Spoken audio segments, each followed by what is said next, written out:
Yes, I will be including spoilers in this review. However, I don't think the book ever really breaks free from its initial premise, and Stephen King has always struggled with endings. It's true!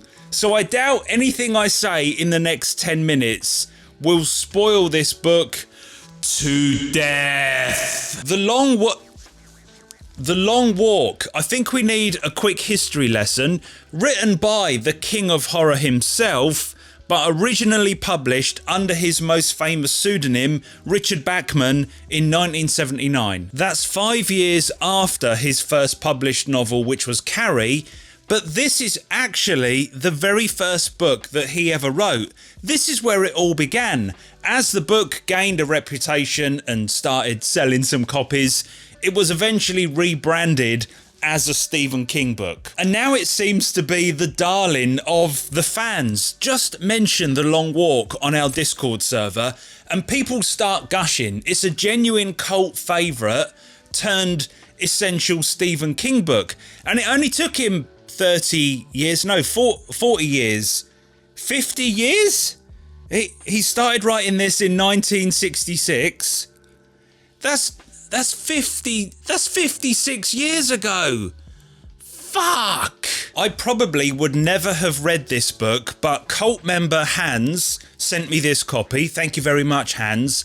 And whenever I start a conversation about covering Stephen King on this channel, let's all read his little gang of science fiction, Under the Dome, 11/22/63, The Stand. People jump in and say, don't forget The Long Walk. The Long Walk's actually really brilliant. Enough, all right? I read it. You're watching the review. The plot, it's the near future USA, the state of Maine, of course, because it's Stephen King. 100 boys compete in a walking competition. Day and night, they're not allowed to stop. They just keep walking. If they drop below a pace of 4 miles an hour, they get a warning. If they get 3 warnings, they get shot to death. The winner is the last boy standing. I just love the simplicity of this book. As a science fiction fan, I'm naturally drawn to complex ideas, usually delivered in a complex manner, but I'm also attracted to the threadbare story, single locations, high concept, what a lot of people called elevator pitch books. Stephen King has a track record, a reputation for this kind of stuff. Just off the top of my head, Under the Dome is about a town getting trapped under a dome. Misery, a writer gets trapped in a house in the snow with a crazy woman. Gerald's Game, a woman gets trapped, handcuffed to a bed. Even The Shining, a family gets trapped in a ghost hotel. That's a lot of people getting trapped. My point is, the predictability is a good thing. The Battle Royale is very similar. There's something oddly comforting. It's dark, but I find it oddly comforting being convinced in chapter 1 that the entire book is just going to be 100 boys walking and then getting shot in the head when they can't continue. I may contradict myself now, but the question is, can Stephen King add enough layers of horror, character, tension, action, possibly even plot, to avoid this being just nearly 400 pages of walking? Greetings from the future. These videos take a lot of time and effort and a little bit of money to make. Money which we don't have. You can watch all of our videos for free on YouTube, or if you would like to support the channel, you can use Buy Me a Coffee, which is an online tipping service. Get yourself a t-shirt or a mug or some socks at the merch store.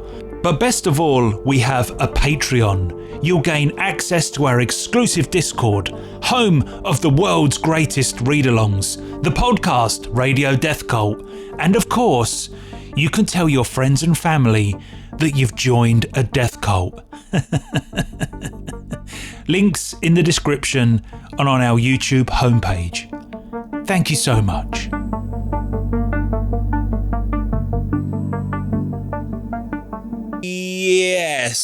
Yeah, for the most part, yes. I'm answering my own question.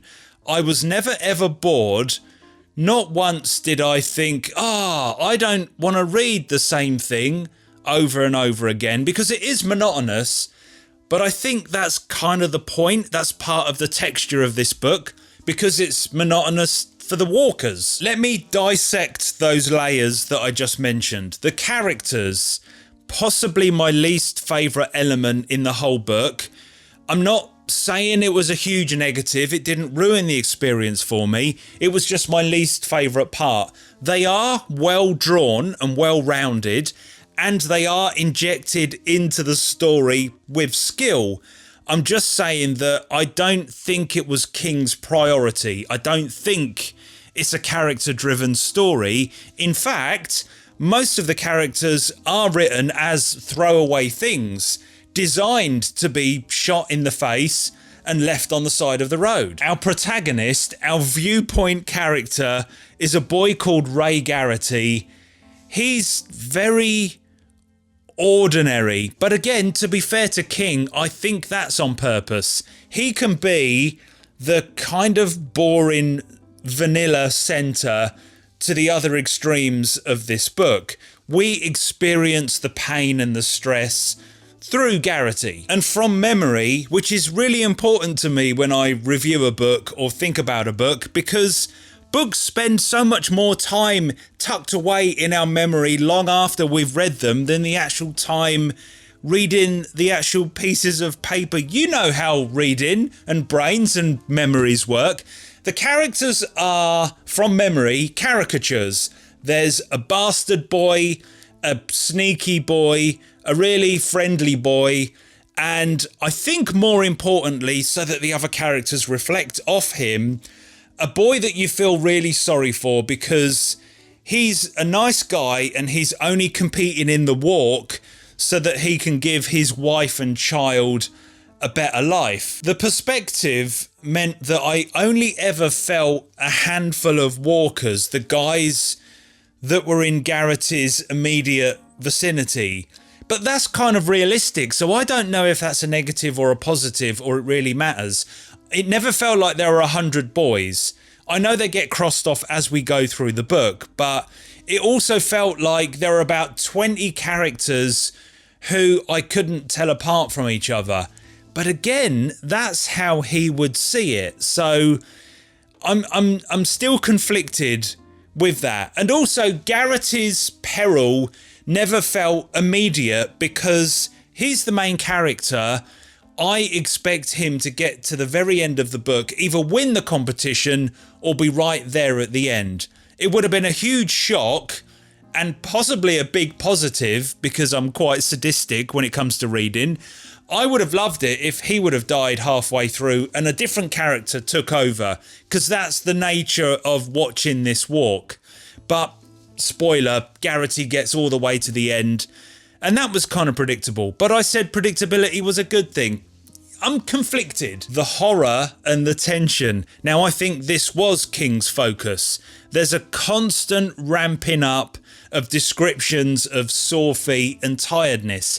That is genius in its simplicity yet again, because we can all identify with walking a long way until our feet are really sore, and at some point in all of our lives we've all been desperate for sleep. It's a very tactile thing. The horror comes from thinking we know exactly what it would feel like for these boys, and that's where the unbearable tension comes from. A constant raw rhythm of the walk, the urge to just stop, and it only gets worse as your brain just wants to sleep.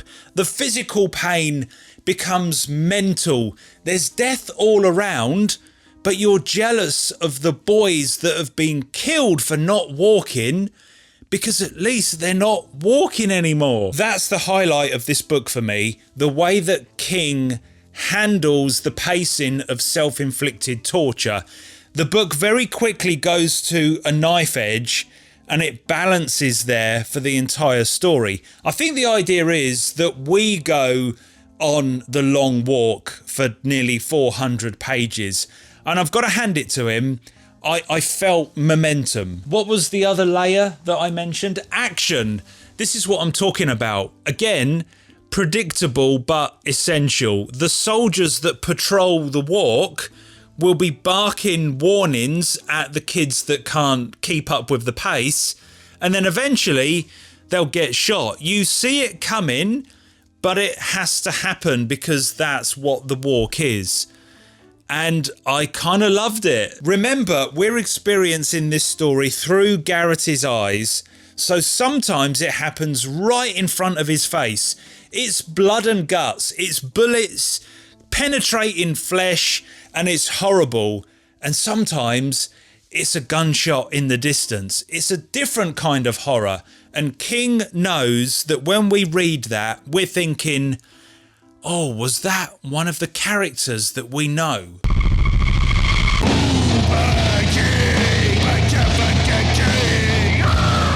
There's also this fascinating, complex element of the crowd. Now we're really getting into the realm of the dystopian theme. Why is there often hundreds, sometimes thousands of people lining the side of the road? Without this very mysterious political situation, oppressive regime, without that, and me keeping an eye out for the clues as I read the book, without all of that, I'm giving The Long Walk a 7 out of 10. Interesting, but maybe it would have been better as a short story. But I just loved how Stephen King didn't feel the need to spell it out. He didn't over-explain the backstory or the wider world.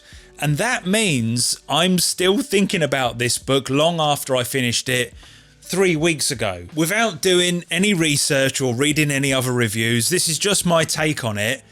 100 boys, more than 100, only 100 actually get through the draft, but 100 boys are willing to risk almost certain death. The chances are you're not going to win this thing, and there's no prizes for second place. You just die. You're willing to risk almost certain death, absolute pain and suffering and torture, soiling yourself on TV, and probably getting dragged away in a body bag and upsetting your family and all the horrible shit that goes along with it. And this is celebrated by the public. There's this enigmatic character called the Major. He's a real person, but he's more like an icon of the Long Walk itself. He is the top secret policeman for this arrangement, whatever that is. And there's a weird reaction that's written in between the lines of the book of what people really think of him. There must be some sort of brainwashing. He's like a Big Brother character. People adore him in the same way that they adore The Long Walk itself, but you can also feel some sort of fear, or they don't really know what to think. I love that grey area. Other than the other faceless soldiers, he seems to be the only link to something bigger. And it really works. You feel his power, but you're not quite sure what the hell he really is. There's also snippets of alternative history. Not much, not at all. Maybe 10 lines in the whole book. Was it World War II? I think the Nazis won. I might be making this up. I think the Nazis won in Europe, and America wasn't conquered, but America didn't emerge as this great superpower. So the geopolitical situation has changed. And then it creeps further into the dystopia. It's alluding to a dumbing down of the population. We are happy to let this disgusting spectacle happen, but it's different to the Hunger Games, where that is an elite class that has all the power, taking the piss out of the lower classes. It's darker than that because we are complicit. We seem to be playing along with this horrible thing, with The Long Walk. Obviously, this is all just one big metaphor for... It is obvious, isn't it? My take on it is The Long Walk is about the man grinding you down. At the beginning of the competition, all 100 boys are optimistic. they're going to win. They are going to be the 1%, literally the 1% that wins the prize and succeeds. But I think the moral, the real story is, even if you do win, you're still absolutely fucked. I think the last couple of pages invites that interpretation. It's quite cloudy how the book actually ends, and I don't want to imprint my interpretation on it too much, because I think the very ending is very much a personal experience, and I think a lot of people will have a different take on what it means. And finally, the writing. Stephen King has always been a much better storyteller than he is an actual writer, and I may have given him a hard time in the past because of that, but now I feel really bad and I want to apologise, because that's an elitist attitude to have. It's very easy to read fancy prose, Woolf and Le Guin or whatever, and say, meh, Stephen King could never do that. That may be true, but what's also true is I fucking love Stephen King's writing. It always fits the story perfectly. And in this book, it's particularly on point. And this is his very first book, don't forget. It's bland and repetitive in a very good way. A score for The Long Walk. Now there's a bloody conundrum, isn't there? I read this while I was on holiday in France. There was a lot of chilling by a pool and relaxing, and it's exactly what I needed. A ripping yarn works perfectly in that environment. So if I was scoring this as an arsehole academic literary elite, I'm leaning on the 6 or the 7, because there are issues with certain things about it, but they just don't pop up while you're reading them. I know that sounds weird, but it's true. If I'm marking this for pure enjoyment, which I should be, it's the other end. It's nearer to a 9. So if you kind of just knock that 9 down a little bit, it's a big fat heavy 8, which feels kind of like a 9, and I'm happy with an 8. But it's almost turning into a 9. I thought it was great. Did you love The Long Walk? Why am I even fucking bothering? You all love this. Did you hate The Long Walk? That would be interesting. Don't just say you did because you want to show up in the comments and be a fucking hero. Or are you somewhere here in between? I'm towards the love. An 8 is a love, right? That's right up there, I think. Did you love The Long Walk? Did you hate The Long Walk? Are you somewhere here in the middle? Please let us know in the comments. Hey,